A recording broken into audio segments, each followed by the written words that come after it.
Om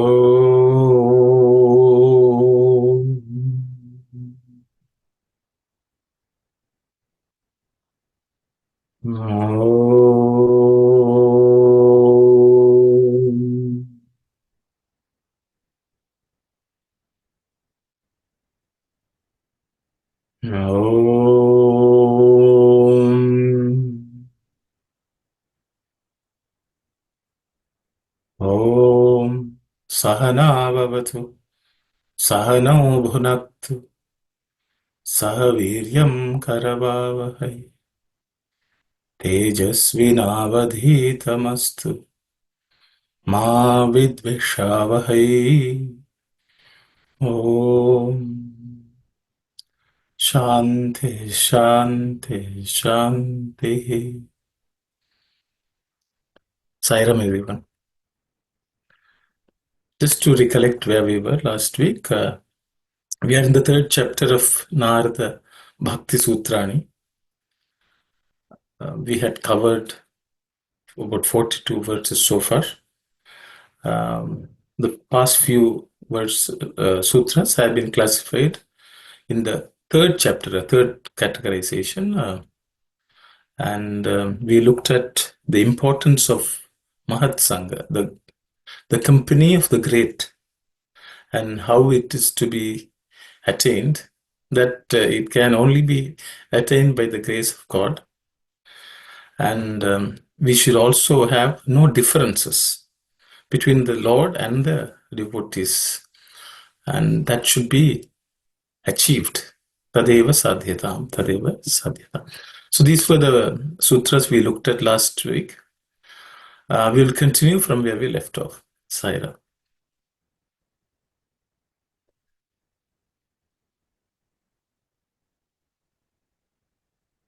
तृतीयोऽध्यायः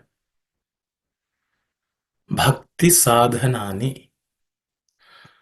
Bhakti Sadhanani means the means, so instruments of devotion, the way we go about practicing devotion, all the essential ingredients of the practice of devotion. Okay, so we will look at the 43rd sutra from this text, which is categorized as the 10th sutra in the third chapter of Bhakti Sadhanani. Dussangah sarvathaiva tyajyah. Dussangah sarvathaiva tyajyah. Dussangah sarvathaiva tyajyah. In terms of pronunciation, for the first word, Dussangah does not have any aspirated consonants.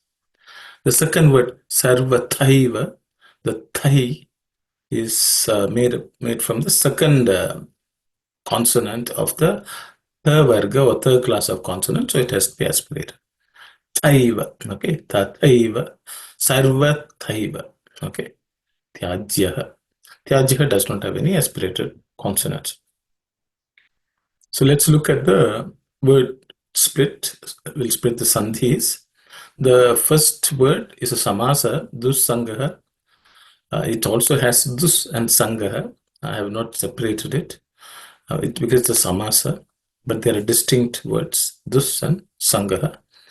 The second word, sarvathaiva, has undergone a change due to sandhi.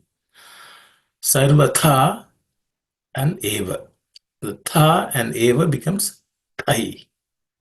Okay, sarvatha eva. Tyajyah is also a single word. Okay, we look at the meaning of these words. Dussangaha. Sangaha, as we have already seen, is company. Dussangaha means means bad, that which is not conducive. Sarvatha. Sarvatha means in every way possible, by all means.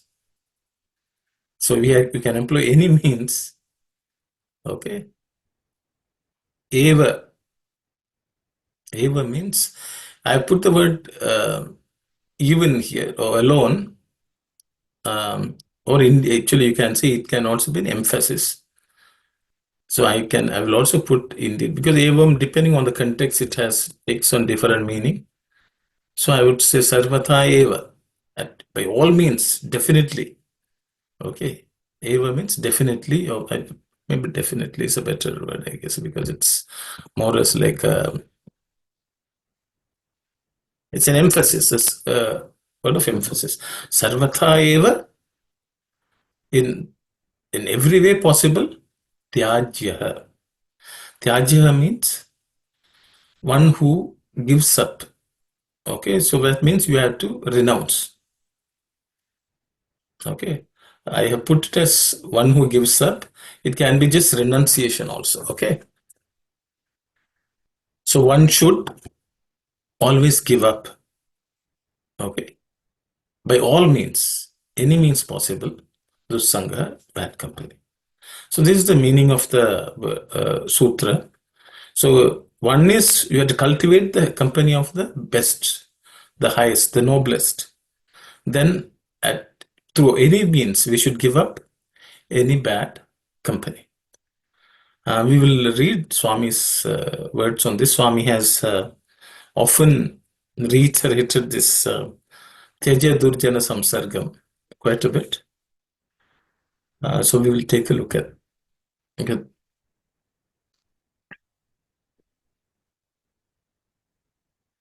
Every man has a body. It not only acts as an instrument, but also sets ideals in every respect. What are the ideals? It inhales the life-sustaining oxygen and exhales poisonous carbon dioxide. It partakes of delicious items and excretes foul-smelling fecal matter.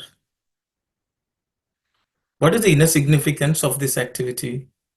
Man has to accept those things that are beneficial to the society and the country and discard those which are maleficent to the interests of the society and nation at large. Thus, the body demonstrates that man has to take in noble and sacred feelings and leave out the unsacred and worldly thoughts. Unfortunately, today, man takes in unholy and unsacred thoughts, discarding pure and sacred feelings. What is truth and what is untruth? What is permanent and what is temporary? What is good and what is bad? Man does not undertake such an inquiry today. So Swami has, I will pause here.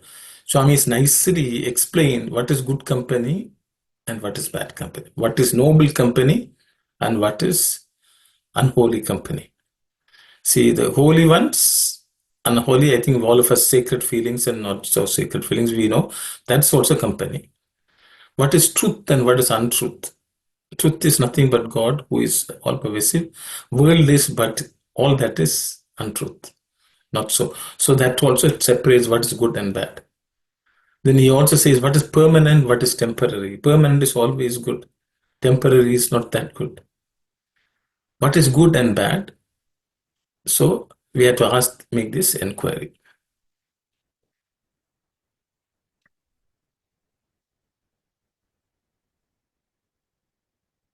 He's using his power of discrimination for wrong purposes. He's accepting bad and giving up good.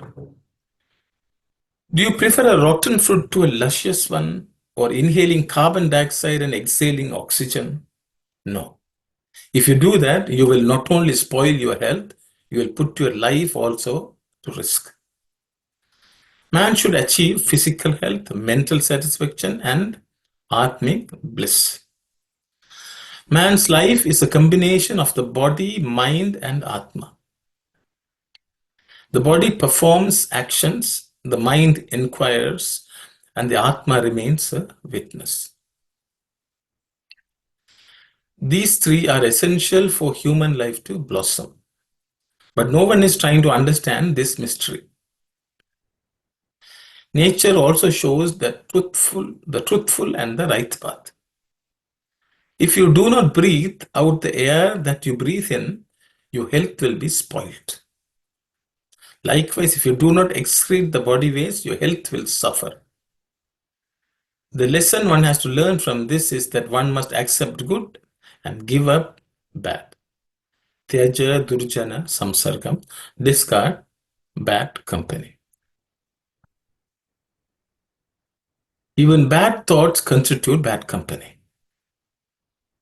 You should not only discard bad company, but give up bad thoughts also. However, one does not become a noble soul by giving up bad company and bad thoughts. One has to join good company also and also cultivate good thoughts. One can have good thoughts only by constant contemplation on God. Kuru punyam ahoratram, perform good deeds day and night. At all times, at all places, and under all circumstances, man has to contemplate on God and involve himself in his work. Bhaja sadhu samagama. Join good company. You will get sacred feelings only when you are in good company. So Swami repeats these three injunctions. Okay. Tyaja durjana samsargam, bhaja sadhu samagamam, kuru punyam ahoratram. So these are things. Tyaja durjana samsargam, give up bad company. Bhaja sadhu samagam. Okay, always look after, encourage the company of the good, or the company of the good. Then kuru punyam ahoratram. Kuru punyam, do good deeds. Ahoratram, daytime and nighttime. So these are instructions Swami always gives. This discourse was delivered in 1999. Look at another excerpt. Spiritual aspirants must first of all keep away from bad company. Tell me your company and I shall tell you what you are. Seek only friendship with good people. A serpent may bite you only once, but that too when assaulted. But wicked people transmit poison constantly day and night. What was Karna's fate at the end? He was a great warrior, more valiant than Arjuna. But because of the bad company of Duryodhana, Dushasana and Shakuni, he also became wicked. With the help of good company, devotion is developed. It is not enough if you keep away from bad company. You must give up bad qualities and develop good qualities. Life is an ocean with waves of grief and joy. Separation and union are natural to a human being. People become sacred when they associate with good company and are separated from bad company. So discourse Swami gave in 1997, April. Another excerpt. Absence of interest in the company of others. So this is an excerpt from Gita Vahini. The 18th virtue that helps to promote wisdom is mentioned as absence of interest in the company of people.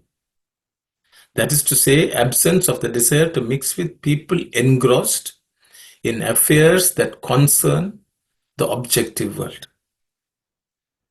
One can attain equanimity even in the midst of wild animals, but it is difficult to win it while among worldly minded people once.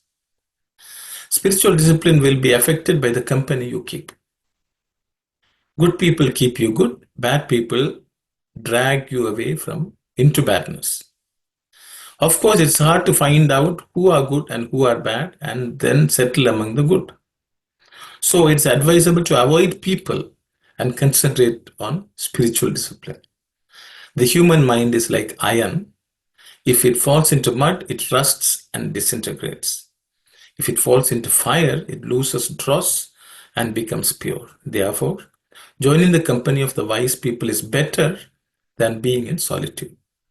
So Swami is talking about one of the virtues which has to be cultivated actually by a jnani. He lists a series. So this is called Ekanta Vasa. Okay, so avoiding all company. And especially, as you can see, worldly minded ones are bad.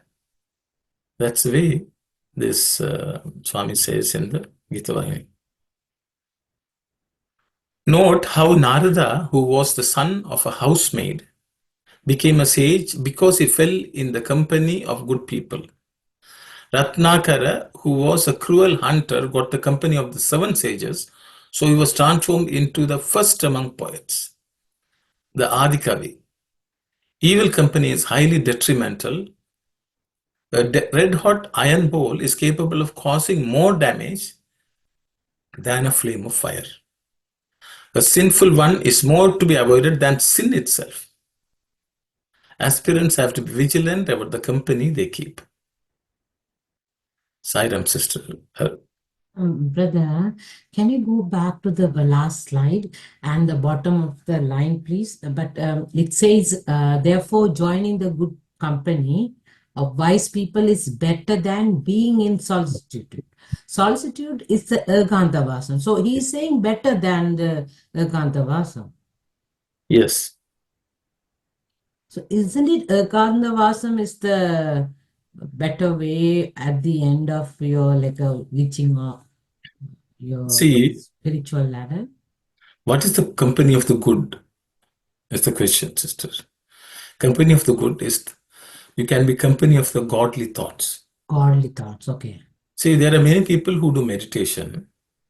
They will say, we want no thought to come. So that's a state they want to attain. So they try not to think about anything, either good or bad. But for those who have not attained that merger with God, you need godly company. So company with good thoughts, godly thoughts, company among good people. The reality is, as a human being, we can never be free away from company. Unless you go to a jungle and live there, it's not possible. And even there, for you to subsist, The exist, mind will be dragging. you need people. You will have people. So you can never be alone in this world. Unless we go to a jungle and not talk to anyone and live in a cave. So the reality is just by being ourselves alone in a room does not necessarily help for us to become better. Just by being alone does not become better. So that's why Swami says good people, company of the good people become better. Better. Because, so Swami gives the example of a ball of iron. A ball of iron, if you put it in the mud, it will rust. If you keep it away from the mud, but somewhere separate, it will just remain an iron ball. But if it has to improve, it has to join the company of fire. Then it becomes, pure, and any bad thing which is there also is removed. So a person who is already has a lot of bad in them being alone does not help. Because anything which is inherently bad will not get removed. You will not become pure. So Ekanta Vasam means then being with a good company and keeping your mind focused, kind of. Yes. So the thing is, it's not like a living alone. Okay. Yeah, what Swami is saying, just giving up bad company does not make you become good. Okay. So you have to, so then Ekanta Vasam also means Eka Anta Vasam. That means, what is that Ekam? Alone, that's God. Okay. Ekanta Vasam does not means just solitude. Sorry. Okay. Okay, many people think, oh, you have to be alone. Is alone? What is alone? There's only one thing which is alone, which is God. So Swami is taking that meaning. To be with God, you need good company. Only then you can be in good. Okay, that's the way Swami is explaining. Okay, so the Eka means God is the only Ekan. I don't know in Tamil what Ekan and Ekan. So the one God is only one. You have to be always with God. That is the real Eka. So other solitude means you're only in your own narrow, selfish. No, that is not Ekanta. Ekanta is ultimate Eka is God. You have to reside in God, in the thoughts of God. That's only possible in good company. So we'll go to the next sutra. Kama, Krodha, Moha, Smriti, Bramsha, Buddhi, Nasha, Karanatvat. Kama, Krodha, Moha, Smriti, Bramsha, Buddhi, Nasha, Karanatvat. Kama, Krodha, Moha, Smriti, Bramsha, Buddhi, Nasha, Karanatvat. This is just one word, as you can see. So many words packed together. So it's a compound word, a very, very large compound word. In terms of pronunciation, I'll just point out a few letters. Kama, Kro, the. This the is fourth letter in the the varga or the class of consonant. It has to be aspirated. Krodha, Moha, Smriti, Bramsha. This bha is fourth letter in the pa varga or per class of consonant, so it has to be aspirated. So it's Bramsha. Okay, Bramsha. Then Buddhi. The Uddhi is this a compound. Two das are there. One is the and the other one is the. The second letter in the combination is aspirated consonant, which is the fourth letter in the varga. So Buddhi, Nasha, Karanata.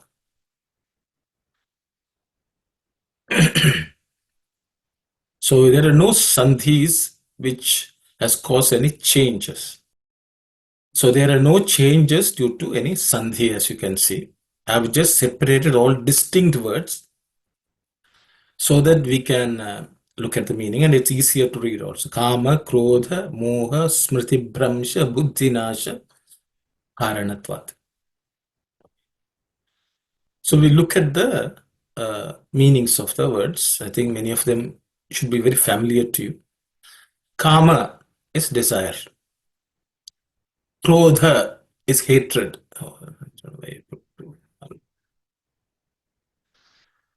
Moha is attachment and delusion. Both the meanings come. Okay. Smriti Bramsha, that is the memory itself has failed. Failing of memory. Buddhi Nasha, Buddhi is discrimination. So here it's Smriti and Bramsha. Okay. So you can say memory is failing, or it can be memory has got distorted also. Okay, that way also you can see. Buddhi Nasha, Buddhi is discrimination, Nasha is destruction. Okay, so that's why it's completely destroyed. Okay. Karanatvat, Karana is cause or reason. So as you can see, many of them we are saying they are all ending in the fifth case or fifth noun form of every verb. Karana, Karanatvam, due to the reason, due to that reason, from the reason is the way, if you want to translate as a fifth noun form. So that means everything originates from that cause, which is Kama, Krodha, Moha. Well, I think I don't know. I'll just, this is an extra thing.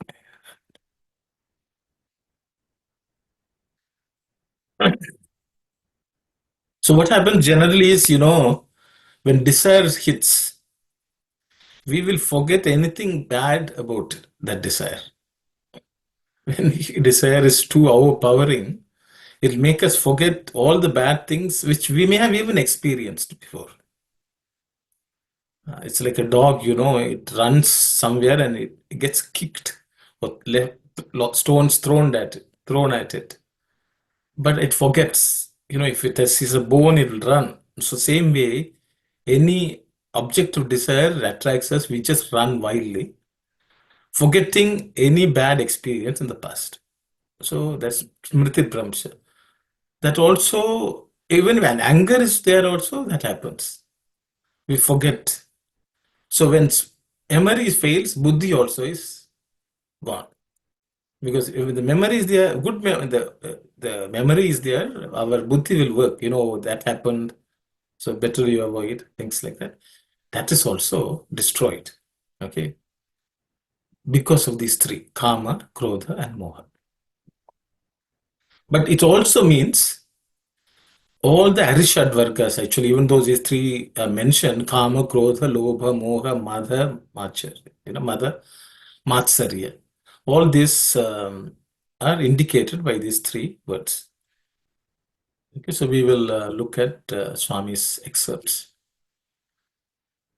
The Ramayana, the Mahabharata, and the Bhagavata are three monumental works which point out the disastrous consequences which result when one is a victim of kama, lust, lobha, greed, or krodha, hatred.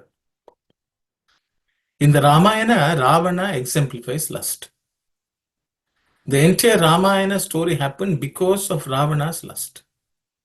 Rama's advent as avatar was for the purpose of destroying Ravana. In the Bhagavata, Hiranyakashipu is personification of hatred. Hatred towards Hari.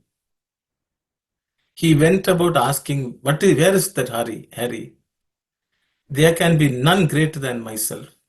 Because of this hatred for Hari, the Lord appeared in the form of Narasimha, man-lion, to destroy Hiranyakashipu. The Lord vanquishes the demon of hatred.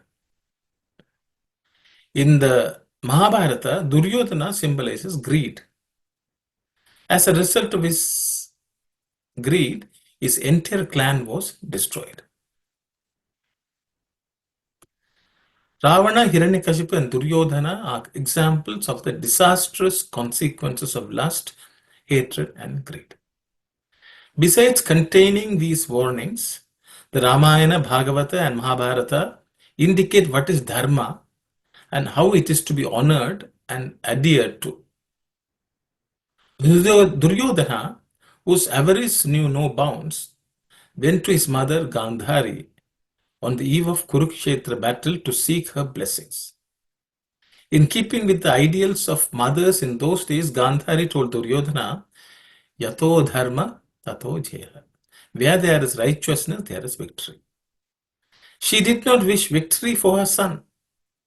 Duryodhana then went to his preceptor Dronacharya and prostrated before him. Dronacharya told him, Yato dharma, tato Krishna, yato Krishna, tato dhaya. Where there is dharma, there is Krishna.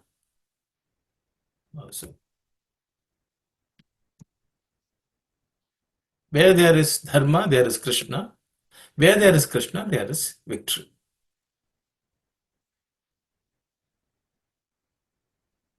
We'll look at another excerpt of Swami. Naham Manushyo, I am neither a human being, nacha deva yaksha, nor a god or superman, na brahmana kshatriya vaishya sudra, nor am I a member of any one of the four castes, na brahmachari, na grihi, vanastaha, nor can you label me as belonging to any of the four stages of ashramas laid down by Sanatana Dharma. Aham Satya Bodhaka. Satya Bodhaka. I am the teacher of truth. Satyam Shivam Sundaram. My reality is truth, godness, and beauty. Without truth, there cannot be goodness. Without goodness, what does beauty avail? The effect of truth on the mind is goodness.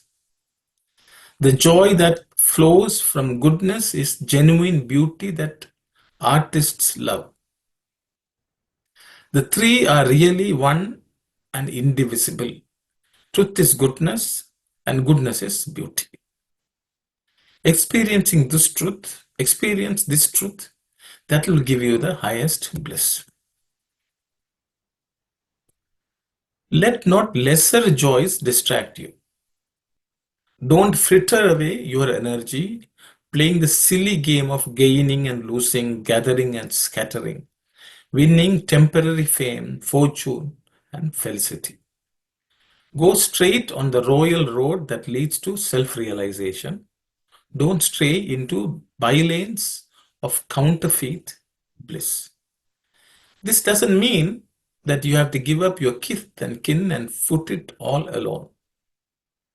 The community in which you find yourself is the arena where you can win the victory, the gymnasium where you develop the skills to win.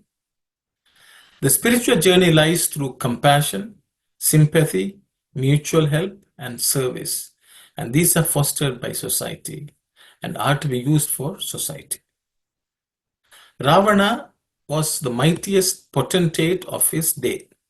Valmiki describes him.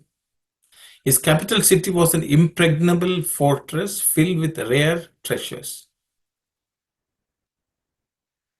He was the master of the four Vedas and the six spiritual sciences, Shastras.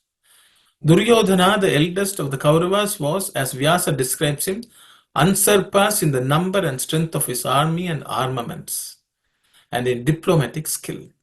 Yet, these two have been execrated by young and old for centuries. Why? Because they degenerated from the human to the bestial level, instead of rising from the human to the divine level. Both had the self-same flaw, greed. They did not know the secret of contentment. They were afflicted with incessant desire, kama. Rama and kama cannot coexist. The inner shrine of a person can accommodate only one of them, Rama or kama. If you love another person, you will not covet lordship over them. You will not covet their property. You will have no envy when they prosper, no joy when they suffer. Love is the strongest antidote for greed. This, therefore, is the fundamental spiritual discipline. Give love and receive love. You might have heard of Bhuta Bali, a word that is interpreted as sacrifice in order to satisfy spirits. Bali means tax as well. Bhuta Bali, which everyone is enjoined to give, is tax to be paid to the elements, bhutas, for this splendid chance of human birth.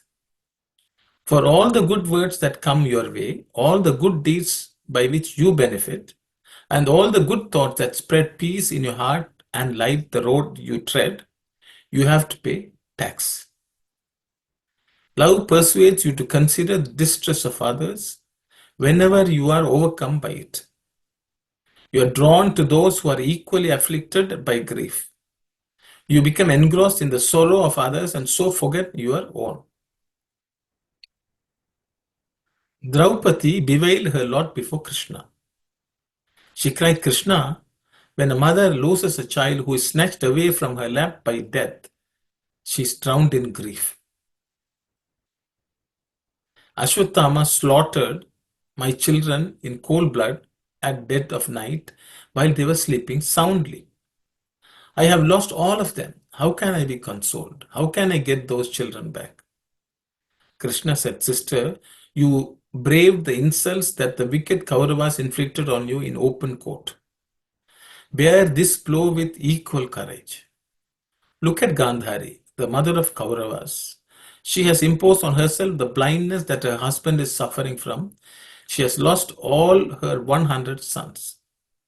Not one is left. Krishna consoled her, presenting before her the picture of greater fortitude of another mother. Consider the agony of others and share their grief. Feel for them more than you feel for your own calamity. This is a sign of a genuine Sai devotee, Bhakta. The devotee should have compassion, tolerance, and sympathy. Without these, the devotee will be the target of ridicule. And with good reason. People ask sneeringly, where is your God? What does he look like? What does he do? Etc. They sneer because those who have experienced the majesty and glory of God are very few. God is truth, goodness, and beauty, but only those who have had experience of him can assert so and convince others. You may have a pot full of ambrosia, amrita, But unless you place a drop on your tongue, how can he vouchsafe its fragrance and sweetness? Through you, Sai devotees, transformation has to be brought about in the minds of people. So your responsibility is very great. When the Mahabharata war was imminent, it was said in circles that knew the evils of the age that only a thick shower of arrows could smother the flames of hate. Now it is the other way around.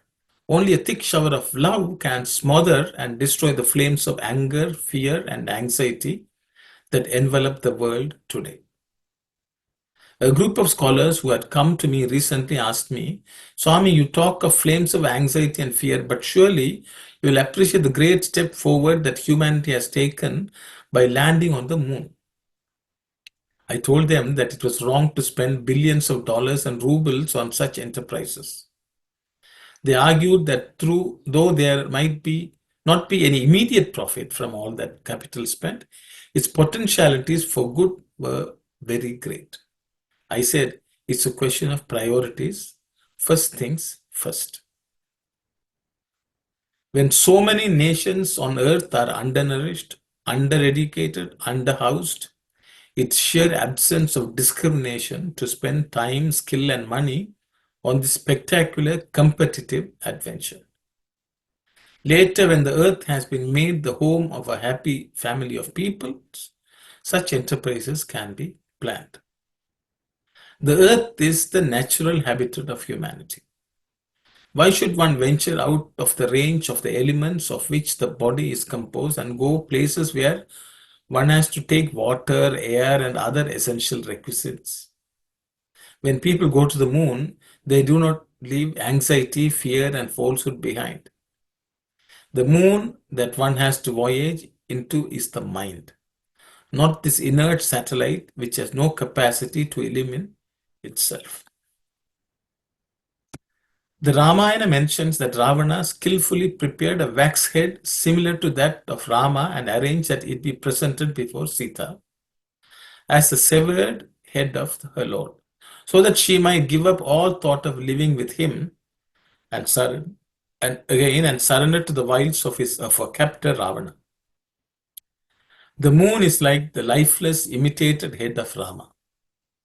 The real Rama is vibrant, active, somewhere else. The real moon for people is their mind. When that moon is mastered, Shivam illumines the night and it is transmuted into Shivaratri, auspicious night. Or else it is Shavaratri, night of death. So, as far as people remain unaware of themselves and of their divinity, they are no better than a corpse. The sages of India laid down various rites, ceremonies, disciplines, modes of behavior, and conventions to help a person cleanse their emotions and confirm their faith. They also laid down discipline one should observe about food one takes. Take only simple, pure, clean food called Sattvic food by the sages. That is to say, eat only food that will not arouse the impulses and emotions, sharpen the passions, upset the equanimity, and hamper health. Food offered to God is free from evil vibrations that harm the individual in subtle ways. Food offered to the hungry when and then eaten has also the same beneficial quality. Since food has a subtle impact on the feelings of thoughts, one has to be ever vigilant with regard to the food that is eaten. So here the company of food also is there, among other things. So all bad things of any kind, we should give up. So that I thought it's an opportunity for us to read this discourse also. So I accepted it. We'll go to the next sutra.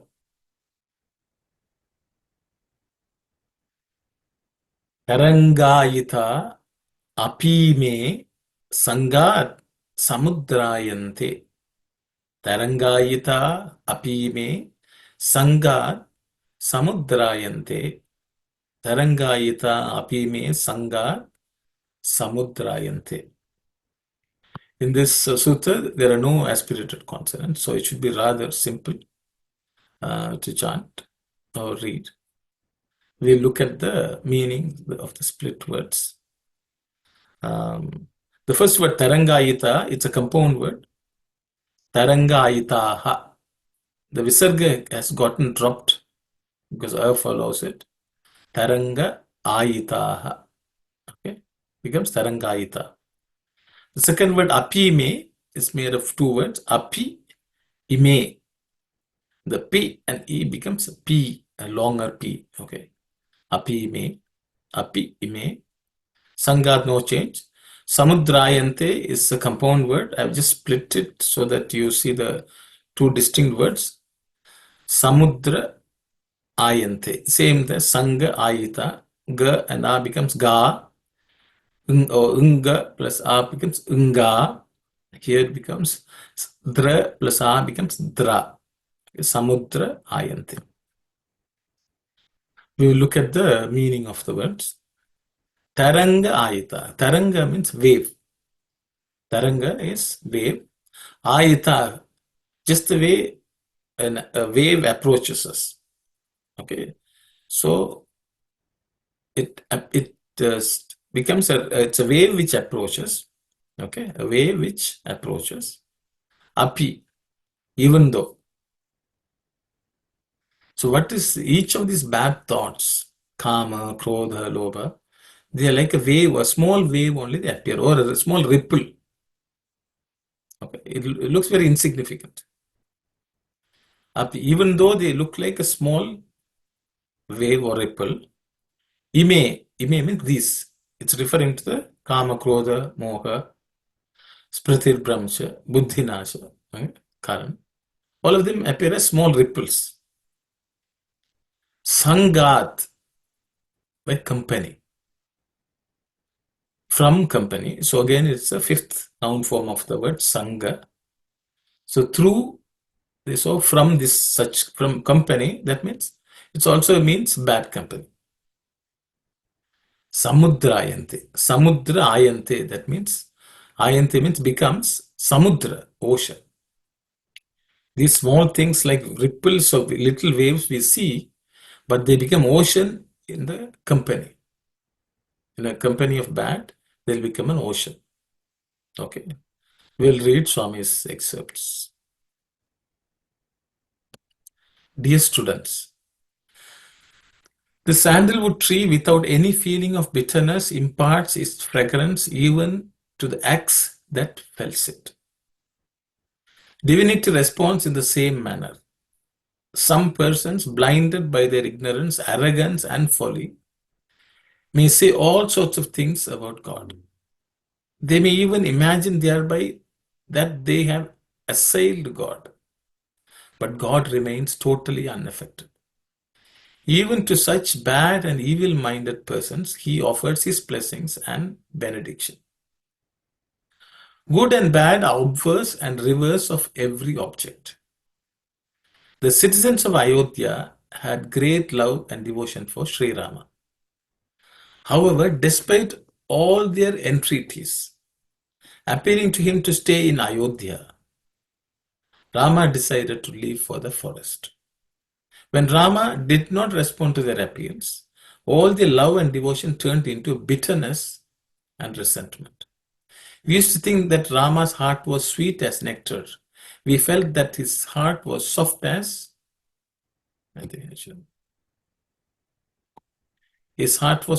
butter.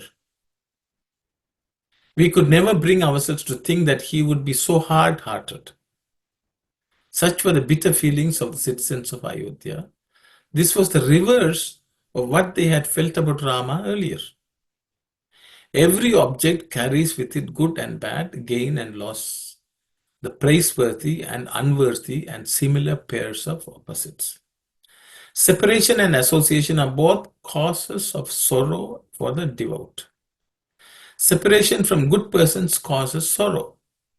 Association with bad people is distressing to them. The most important sadhana for man is to seek the company of the good and eschew association with evil-minded.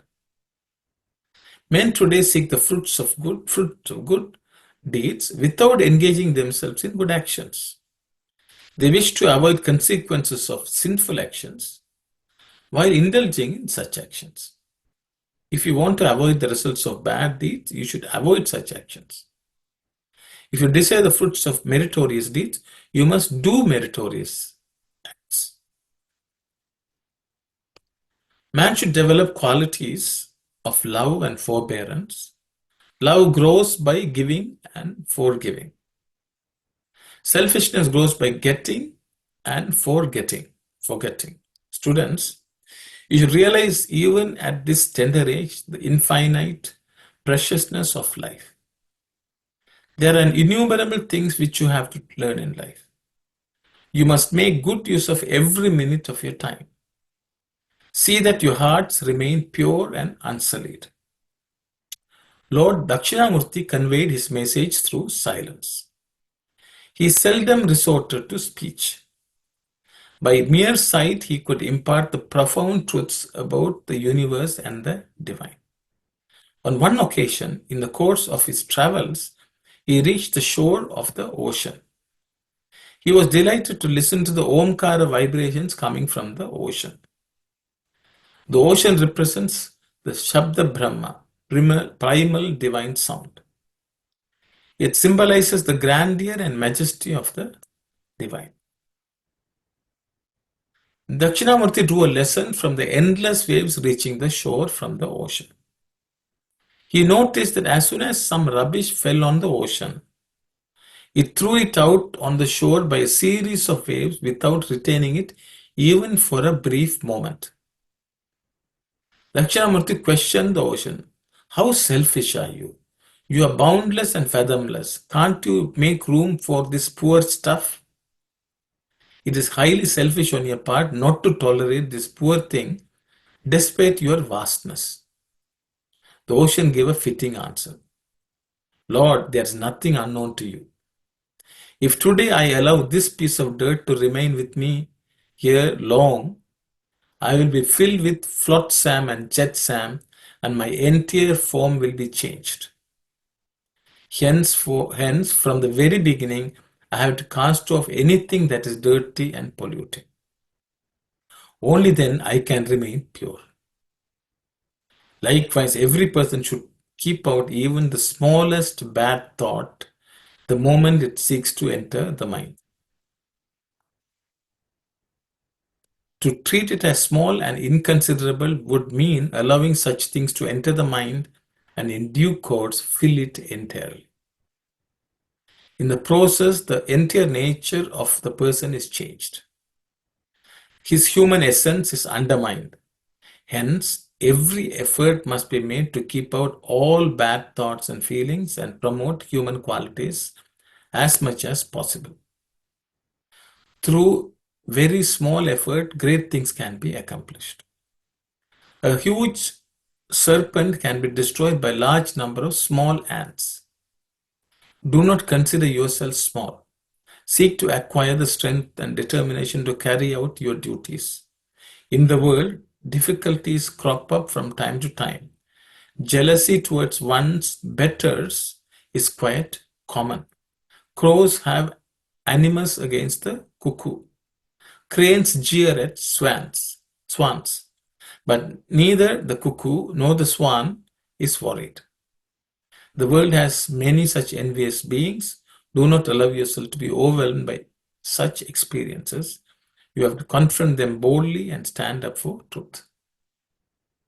So Swami is talking about, I accepted this because of the ocean, which even throws out even a little one. So it's sort of in the sutra, a small wave can become an ocean. So any one single bad thought can grow into an ocean of bad thoughts. That's what it is. So we will, one more last excerpt I have, we will read that. Bharata Mata is the mother of Vamadeva, who knew his identity with the universal Parabrahman from the moment of his birth. Of Prahalada, who from the day he lisped uttered the name of Narayana. Of Shuka, who had the unique Advaitic realization even while a boy, and a Shankaracharya who mastered the intricacies of Vedanta even while in his teens. She is the mother of heroes like Bharata, who gambled with lion cubs, Arjuna, who could wield his undefeatable bow in either hand, of Shivaji, who faced fearful odds to fulfill smallest wish of his guru, Samartha Ramadas. Among her children, we have men like Shibhi, Harishchandra, and Karna, who are shining examples of the spirit of renunciation, and women like Sita, Savitri, and Damayanti, who are brilliant stars in the firmament of virtue. No wonder India rose to the position of the Guru of the globe, the teacher of all humanity. This heritage is fast being forgotten, and India started a journey away from her legitimate direction. Man, according to this ancient teaching, is not simply coordinated collection of limbs, senses, and sensations. He is all these governed by intelligence, sharpened by the modes and memories earned through many births. That intelligence itself is an instrument with a limited range of efficiency. There are many goals which it cannot achieve. This can be reached only by the descent of grace and power from above. Complete surrender of the ego to the power that will bring it down will fill you with itself. Vibhishana was capable of that surrender, and so he was accepted and assured quickly. It took Sugriva much longer to reach that stage, for he had some personal aims to realize through Rama, and his faith in him was clogged by doubts. Has he the skill he possesses to possess? Can he kill such a formidable adversary as Vali? He surrendered to Rama only when his doubts were cleared. Speaking of the Ramayana, you will notice that there are two little incidents centered around two minor characters, which sparked off the entire epic. The resentment of Manthara and the lust of Surpanaka, Krodha and Kama. In the Jivita Ramayana, the life epic of each of you, beware of these two, Krodha, anger, and Kama, desire. A tiny spark of each is enough to destroy peace and joy. Weed them out before they destroy you. The Manonashana, extension of the mind with all its likes and dislikes, its flowing out into the objective world in search of joy, can be effected if the senses are rendered ineffective.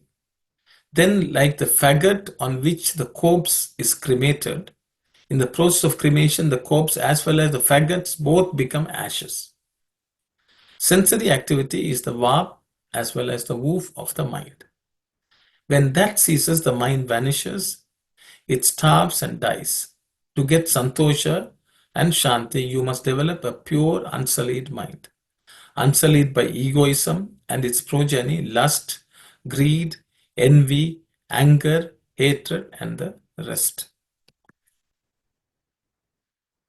For this, you must seek satsanga, good company, perform sat karma, good deeds, entertain only sat alochana, good thoughts, and read sat granthas, good books.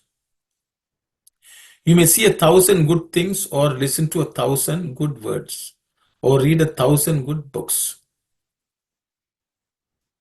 But unless you put at least one into practice, the blemishes in the mirror of your heart will not be wiped off. The Lord cannot reflect therein.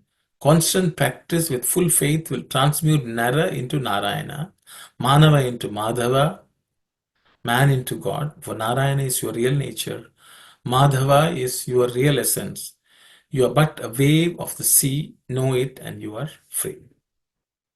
I picked this up because Swami mentions about two incidents in the Ramayana about Manthara's impact on Kaikeyi, and which resulted in Rama going to the forest for 14 years.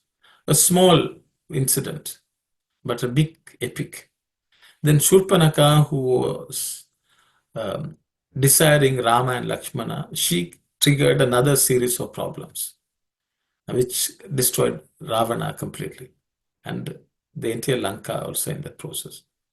So a small thing a small thought, small desire, small anger, small wave of anger or hatred can become an entire ocean. So I think that sort of shows us that how distant we should be from anything small, negative. Otherwise, we will not be able to reach our goal of attaining the Lord. With those words, I will stop today's. If there are any questions, we can read. But I think it's rather simple and clear. Swami has nicely explained with very examples. I will stop here. Saira.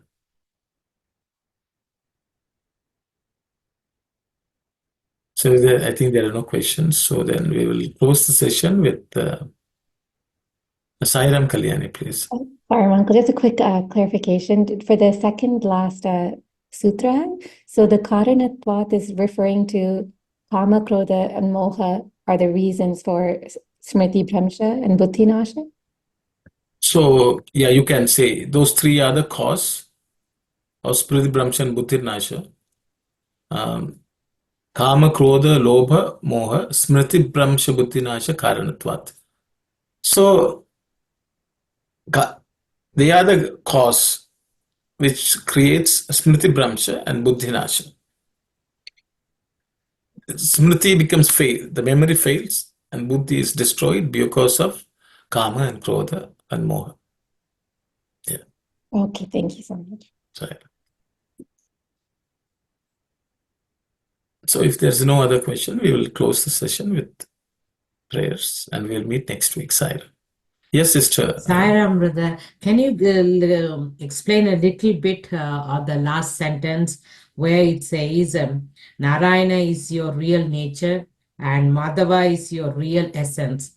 What is that two different things there, please? The last sentence. Both mean the same thing, sister. Real Narayana. nature and real essence.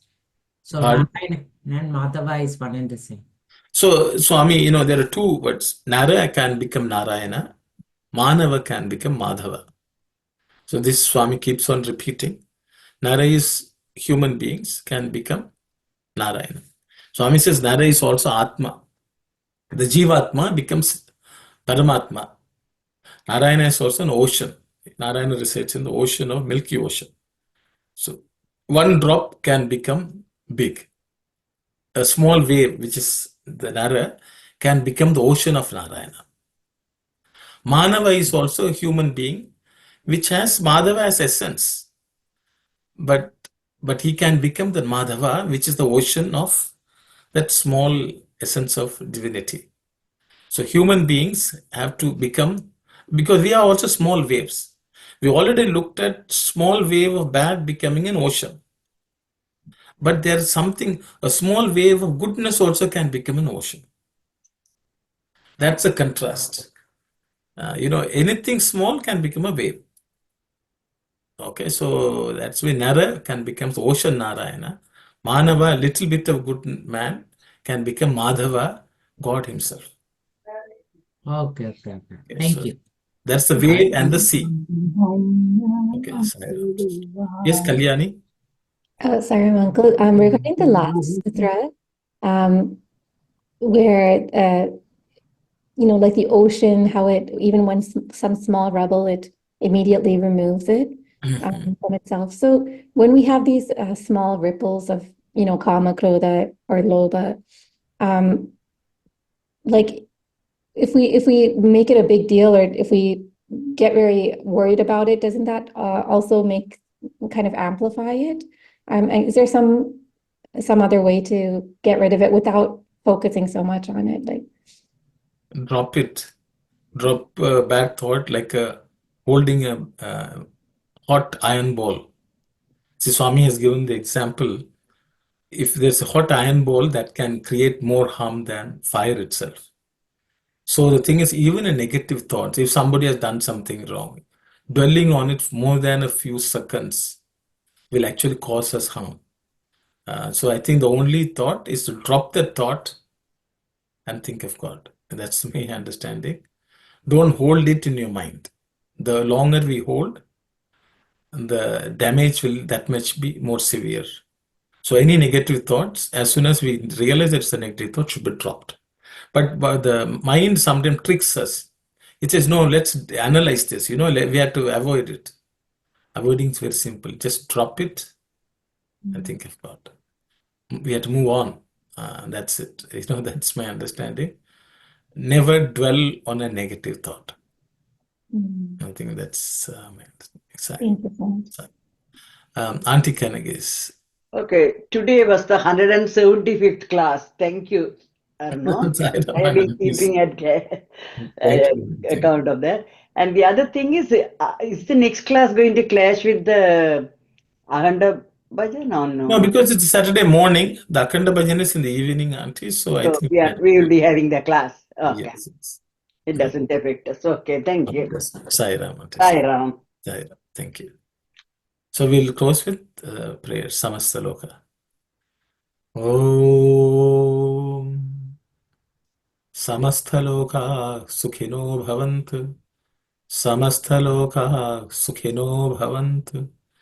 Samasta Loka Sukhino Bhavantu. Om Shanti Shanti Shanti. Sai Ram, everyone.